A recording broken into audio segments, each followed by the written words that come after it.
Take the road up through the mystic mountains, past the fantastic fishing fields and fountains, 3 days through the Titan woods, whose trees glare down through leafy hoods. Crawl in the darkness of the biting caves, it's more dangerous the other ways. Then finally find yourself later or sooner in the hidden valley town, Benlunar.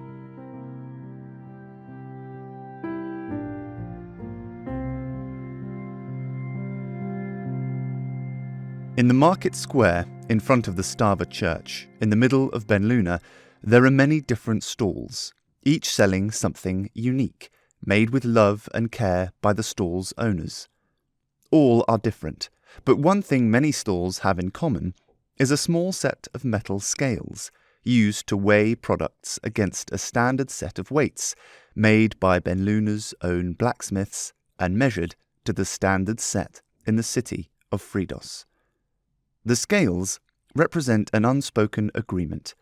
They are so accurate that some say larger cities use scales as a symbol of justice outside their courts. The fairness and trust that these simple instruments represent can be seen as a universal language spoken all over the world. A few days ago, Lilian Lausanne had found herself transfixed by a set of these scales, whilst her mother was buying oats at the market. The brass bowls reflected the summer sun and gave a satisfying clink as they hit the pewter stand, signifying that balance had been found. She had found the image entering her head several times in the days to follow, and each time it did, she found herself getting angry. Fairness, she would think. How could anyone believe in such a concept? Was it fair when rich children were born into rich families and poor children starved to death? Was it fair to be accused of a crime one didn't commit and be forced to serve the sentence? And was the world fair when disease killed a child? At these times she would curse the gods, all the high and mighty creatures on the Stava church walls, looking down at mortals and tossing them aside like taken chess pieces. At no point did she feel this burning anger more strongly than in this moment. The moment when she was face to face with a mythical creature that her friend had so desperately wanted to see again. She felt an existential rage boil up from her belly, pushing away all the sadness that had been there only moments ago. And yet she could not look away, for it was looking back at her.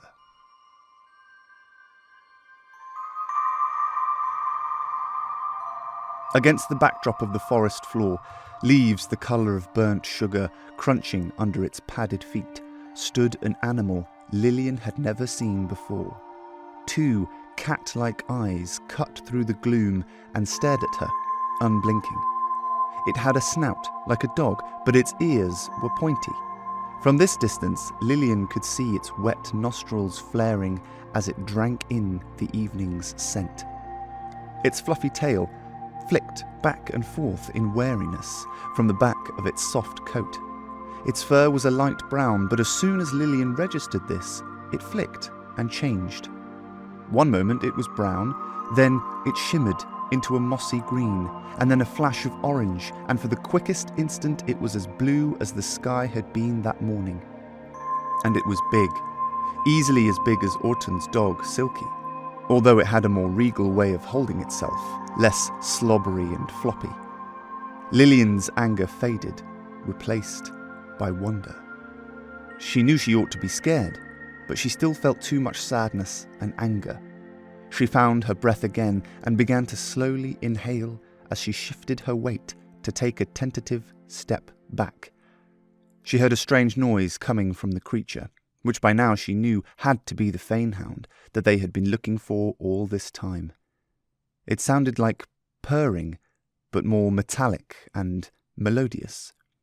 It wasn't an aggressive sound, she thought, but more like the sound animals make when they want to keep you at bay. If it had been a dog, thought Lilian, it would have been a low growl. Lilian took the hint and started to step back even further. She didn't want to. She wanted to run up to it, to touch it, to look at its fur, but life in the country, growing up around the wild, had taught her better than that. After 4 steps, the fanehound moved. It flattened its ears and stopped growling and crouched down close to the forest floor, at which point it promptly disappeared. Lilian stopped breathing once again. She was staring, unblinking at the spot where the fanehound had been, but she could no longer see it. She glanced left at a group of trees, then right at a small thicket, hoping to see movement. But she saw nothing. Had she imagined it? She blinked several times, hoping to will it back into existence. But the light was quickly fading from the forest, and the few thin streaks through the canopy from the setting sun were quickly disappearing. Lilian felt like she was trying to remember a dream upon waking. Every second that passed sent the fanehound deeper into obscurity. She turned to leave, to head back to Benlunar the way she came. She hadn't gone 20 steps, however, when she paused again. With every step she took, she could have sworn she could hear another step, a second or even a third crunch in the leaves a few feet behind her. Lilian spun around, expecting to see the fanehound again, but there was nothing there. She turned back and started to walk again, keeping an ear out for what she'd thought she'd heard. This time, she was sure of it. With every step she took through the leaves, Lilian heard a corresponding crunch coming from directly behind her. Suddenly, Lilian remembered something. She fumbled around her pockets until she found the heavy coin. Her fingers touched the cold gold of the sovereign that had been given to her that night in the alley. She lifted it up to her eyeline and held it out a little to the left. The shine on the coin gave a slight reflection, and Lilian was trying to spot anything strange happening behind her as she went. She had to walk quite a way, but once she'd shifted the coin enough, she found what she was looking for. Sure enough, with every step she took, the leaves a few feet behind her moved. If she stopped, they stopped. She was being followed, she thought, and then her heart began to race as her common sense came crashing through her amazement. Moments earlier she had been wandering through the forest, not paying attention to anything but her own thoughts, and when she had looked up, she had taken a strange and wild animal by surprise. Was it likely now that it was following her, or was it hunting her?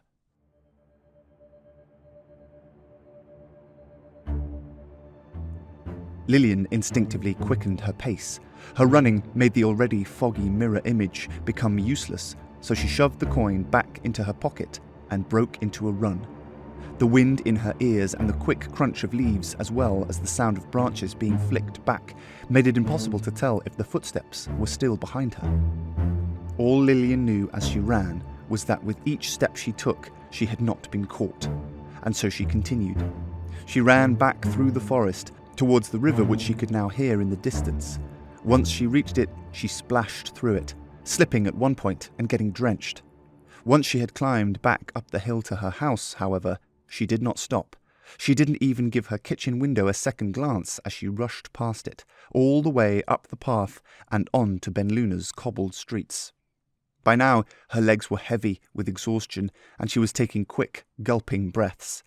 She narrowly avoided bumping into a cart and donkey as she crossed the town square. The animal's braying sounds echoed in the distance already as she ran up the top street into the Stepson house, its heavy wooden door already open to the breeze. By the time she climbed the last few steps up to Mr. Attercop's attic room, cursing his ridiculous choice of lodging under her breath, she was almost ready to collapse. She did, in fact, fall briefly to the floor, trying desperately to catch her breath as she sat against the wall, peering through her sweat-stung eyes to see if Mr. Attercop was even in the room. He was. He was staring bewildered at the damp and exhausted girl that had burst through his floor unapologetically. In his hand, he was holding a paperweight shaped like a spider, and Lilian saw that she had interrupted him, about to place it in a trunk by his desk. This drew her attention to the rest of the room and she saw that it was filled with half-empty boxes and bags. She turned her head to see various piles of clothes lying on the bed, some folded in neat piles. Mr. Atcop was wearing a grey tunic and black, loose-fitting trousers, and seemed to be in the middle of packing up his belongings. "My dear girl, please don't sit there. You're dripping on my hat." Lilian looked down to see that she had almost crushed a luxurious black suede hat, and that there was indeed water dripping from her smock onto the brass buttons around the hat's edge. She mumbled an apology and shifted herself away from it. "What in Enoch's name has happened to you?"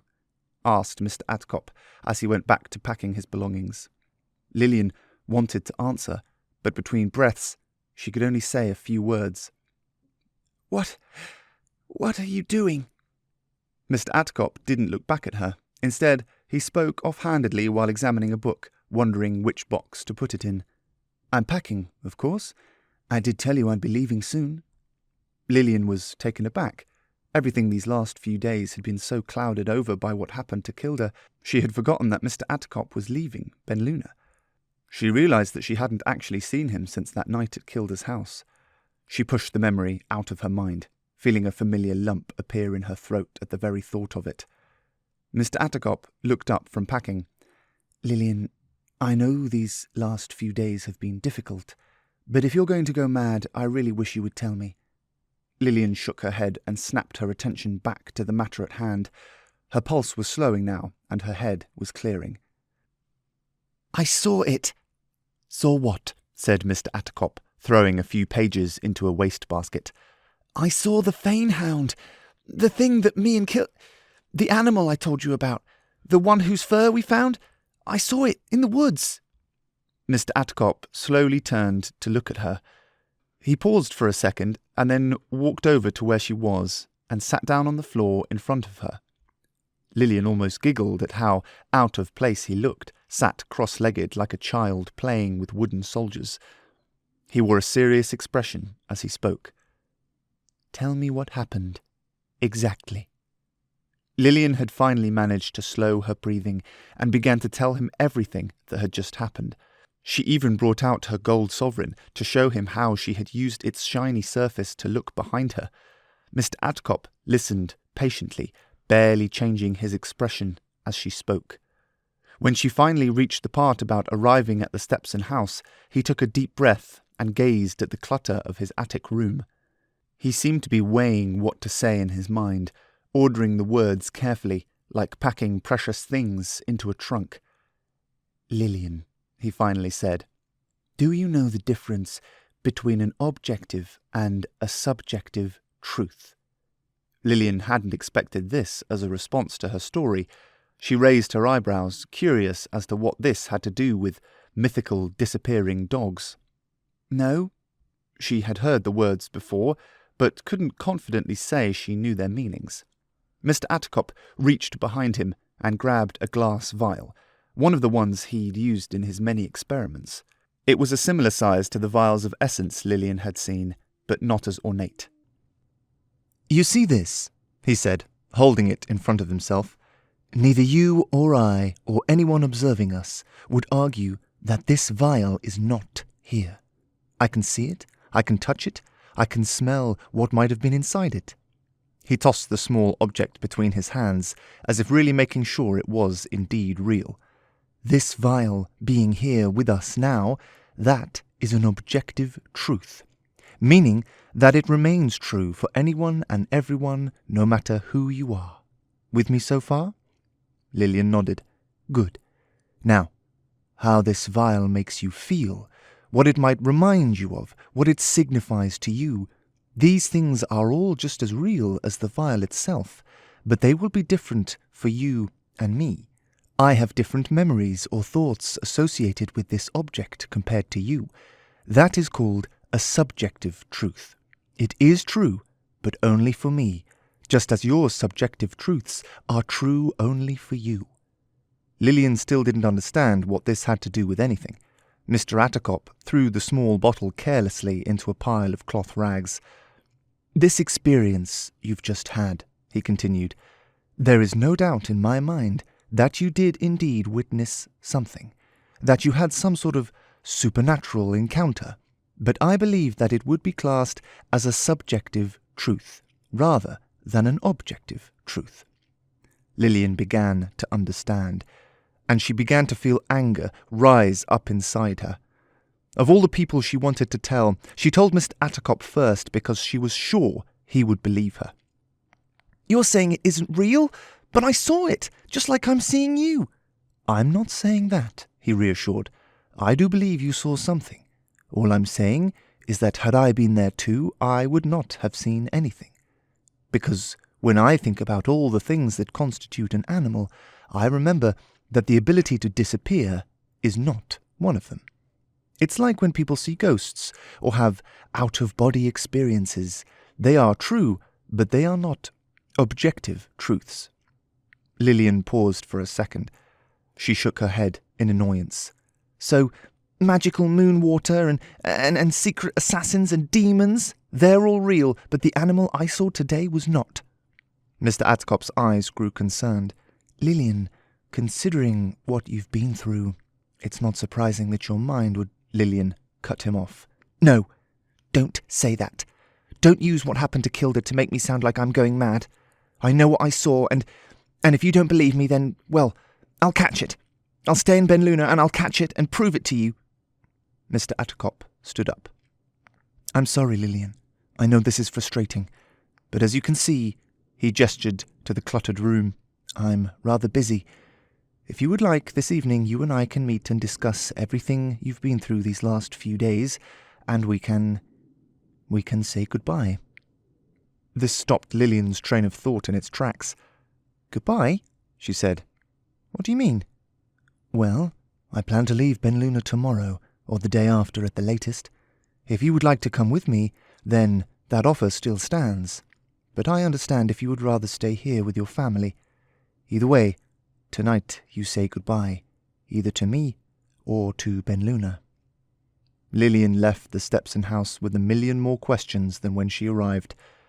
She wanted to continue her lessons with Mr. Attercop, but she had a lot of reasons to want to stay in Benlunar. She could help Stina. She could help her parents. She could honour Kilda by trying to capture the Fanehound and prove its existence to the world. She could try and find out more about why Brother Thomas had that silver hand in his cupboard. She stopped suddenly in the market square.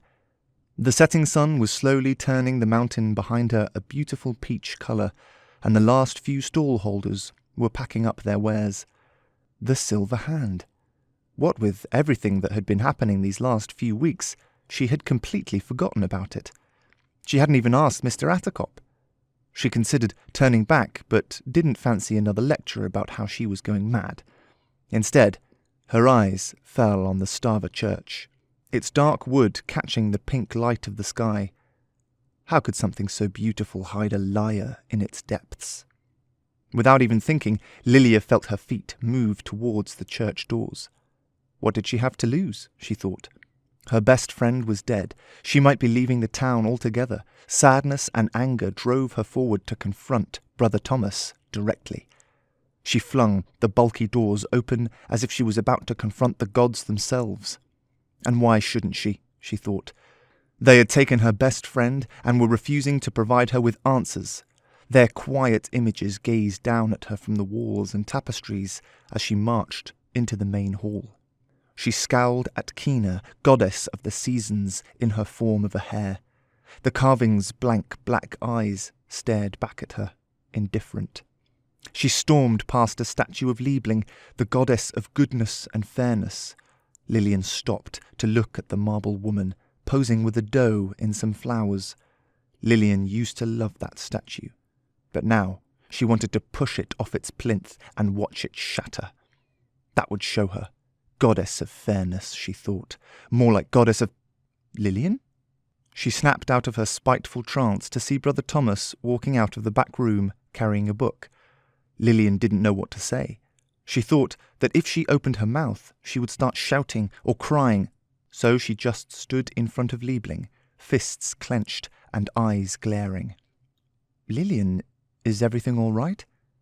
Brother Thomas's soft voice and compassionate manner didn't fool her any more. She let him speak as he approached her, his voice echoing off the walls and tall ceiling. "I did wonder if I might see you. Thank you again for helping with the service the other day. I know that must have been difficult. How are you holding up?" Lilian said nothing.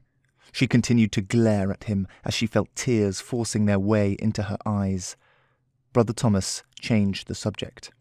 "Ah, Liebling, yes. I suppose things don't seem very fair or good these days, do they? But you know she can still be with us, even when things seem terrible. Do you know why she's often seen with a doe?" Lilian finally snapped and cut him off. "What was that silver hand?" "Excuse me?" Brother Thomas looked genuinely confused. "The silver hand brooch, in the box. What is it? Where did you get it, and what does it mean?" She had thrown off all caution. If she was going to leave Benlunar, she would leave with answers or not at all. She studied Brother Thomas. His expression was fixed and quizzical. His words came out measured and careful. "That was a gift. Many years ago, I was given it as thanks for—" Lilian cut him off with a shout. "Enough!" Her cry echoed around the hall for a long time. Brother Thomas's face remained calm, but Lilian saw his lips purse in anger. The two stared at each other. Lilian was not going to be intimidated, nor was she going to change the subject. Finally, Brother Thomas sighed and walked over to a wooden bench where he sat down. Lilian did not join him. She studied him as he sat. His face looked suddenly tired, as if he'd just set down a great weight. He looked back up at Lilian. "I don't know why you want to know about that brooch. It seems as though you found out from someone or somewhere that it isn't just a pretty piece of jewellery. Gods know how. Truth be told, I should have thrown it away years ago." He took a deep breath and sighed. "It probably comes as no surprise to you that I wasn't always a church brother. I grew up in Fridos, and I come from a very poor family. Being poor in the city isn't like being poor out here. There is no community there. You can't rely on friends or strangers to take care of you if you fall on hard times. Everyone is out for themselves, and those who fall behind get left behind. So, when you're born with nothing, you take what you can get. Growing up, I fell in with a group of people who were, let's say, less than friendly. I worked for them, and they gave me food and money in return. Good money, too. Anyway, cutting a long story short, I was once asked by someone outside the group to provide information on my boss. They offered me money, and they wore a silver hand on their breast. For several weeks I reported to them in secret and gave them information on raids or robberies that we were planning. I figured that it didn't matter where the money was coming from as long as it kept coming, and if I was careful, I could be a servant of 2 masters and earn double the salary. Well, that worked for a while. Luckily, the group never found out, but they had their suspicions. Eventually, they were all arrested, even me, but I was released in secret. Anyway, from then on I worked for the Guiding Hand. That's what they call themselves." "Who are they?" asked Lilian. She had approached Brother Thomas by now, but still did not sit by him. "They are a group of families, individuals, businesses, all sorts. Basically rich people with nothing better to do than root out trouble and put a stop to it. They claim to stand against tyranny and guide society into prosperity through secrecy. They put a stop to tyranny if they see it, and they make sure the guilty are punished." Lilian was confused. "They sound like good people," she said. "Why did you leave?" Brother Thomas looked back at the statue of Liebling and the doe. He smiled. "That's one lesson the fables don't teach us, Lilian, but it's one of the most important ones." "What?" she asked. "Everyone thinks they are a good person. The Guiding Hand were no different. I'm sure that amongst its many members there might even be some genuinely good people, but with every ounce of power it becomes easier to justify a terrible deed. Brother Thomas held his hands out in front of him, palms up as if holding invisible weights. Lilian watched as his right hand came down, bringing his left up to meet it in the middle. Brother Thomas continued. Power gives you the luxury of creating your own morality. I left the hand because I didn't agree with the means they used to justify their ends. Peace and justice are all very good, but if it comes at the cost of murder and blackmail, then, well, that's not the kind of peace I'd want to be a part of. Brother Thomas stood up with a sigh and walked past Lilian towards the church's back rooms. Lilian was left alone with the gods. She had answers now, but they had come with their own set of questions. She found herself looking towards a large tapestry depicting the Paddestone against the Benlunar peak. None of this would have happened if she hadn't decided to paint that silly toad, she thought. In the dim light of the hall, the great stone toad looked as if it might be smiling at her. Lilian turned when she heard Brother Thomas come back. He was holding something in his hands. Lilian saw it glint as it caught the candlelight. As he approached, he spoke softly. I left Fridos and joined the church because I was sick of having to justify bad things to myself each night as I tried to sleep.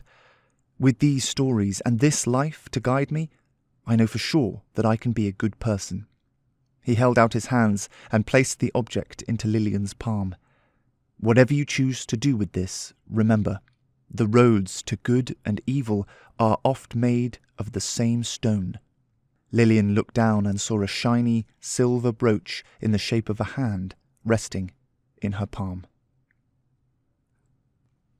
That evening, after Lilian had gone home to wash and change, she hid the brooch in her room among her belongings. She then sat down for dinner with her parents and told them that she would be leaving Benlunar the next day. She had made the decision on her way back from the Stava church. In the back of her mind, though, she had always known that she would choose to leave. She loved Benlunar, but the town was now heaped in painful reminders. She didn't want every path or tree she saw to remind her of Kilda. In a strange way, his death made leaving Benlunar a little easier, as she didn't feel as though she was leaving him behind or going off on adventures without him. That would have felt strange, somehow. She chatted with her parents over a delicious cheese and ham pie her father had cooked for dinner, and when they had finished, her parents helped her pack a few things into an old bag. Late in the evening, Lilian kept her promise to meet Mr. Attercop. She kept her wits about her on the walk, just in case the fanehound decided to conveniently show itself. The memories of the strange animal were already beginning to fade as they were mixed up with dark pasts and strange silver brooches. Her mind was on Cassandra the assassin as she stepped out of the tree line and into view of the Paddestone, where Mr. Attercop was already waiting for her. He smiled as she approached. It seems like years since I saw you that night, skulking around those bushes. Lilian grinned, remembering how scared and confused she had been the night the Paddestone had woken up. She'd grown up a lot since then, and found that after everything she'd been through in the last few months, leaving Benlunar for 2 years might not be so scary. Have you thought about what I said? Mr. Attercop spoke softly as Lilian stood in front of him. She gazed past him, up at the Paddestone, its serene smile still visible in the light of the stars. It was a warmer and calmer night than when she had seen the lunar essence spill from its mouth and light up the pool below. Yes, she replied softly. I want to come with you. But you knew that already, didn't you? Mr. Attercop smiled again. Lilian thought she almost saw him laugh. Well, I wouldn't say I knew. Lilian rolled her eyes. Why did you want to meet here? She asked, looking around. Well, I thought that if you were going to say goodbye to me, this setting would provide a satisfactory sense of symmetry. And if you were going to say goodbye to Benlunar, then somehow this place feels more like the spirit of the town rather than any of the actual buildings. Lilian remembered her encounter earlier that day in the Stava church and nodded her head in agreement. Well, what time would you like to leave tomorrow? She asked. Mr. Attercop raised his eyebrows. "Aren't you going to say goodbye?" He gestured behind him to the stone and the mountain. Lilian snorted. He didn't expect her to actually say the words, did he? But then she paused. Why shouldn't she say them? This ancient statue was alive, sort of, and so it might be able to, sort of, appreciate it. She stepped past Mr. Attercop and gazed up at the great stone toad. She smiled and spoke softly, feeling a little self-conscious as she did. "Goodbye, Paddestone, Gorakia, and goodbye, Benlunar. Thank you for the food, the fun, the family, and the friends." She smiled and turned back to Mr. Attercop. "How's that for satisfactory symmetry?" She looked at Mr. Attercop, but he was standing still, gazing out over the pools in front of them. "Hey, come on," she said, walking over to him. "I thought that was pretty clever." She came to a stop when she saw Mr. Attercop's expression. His face was very still. His eyes were wide and fixed intensely ahead of him. "Mr. Attercop?" Lilian asked, starting to worry a little. "Are you all right?" Finally, after a few long and painful seconds, he spoke. "What in all the names of all the gods is that?" Lilian followed his gaze and peered into the darkness. She couldn't be sure of what she was looking for, but after a few scans of the trees and waters ahead, she saw them. A pair of large eyes were staring back at them through the gloom. Eyes like that of a cat.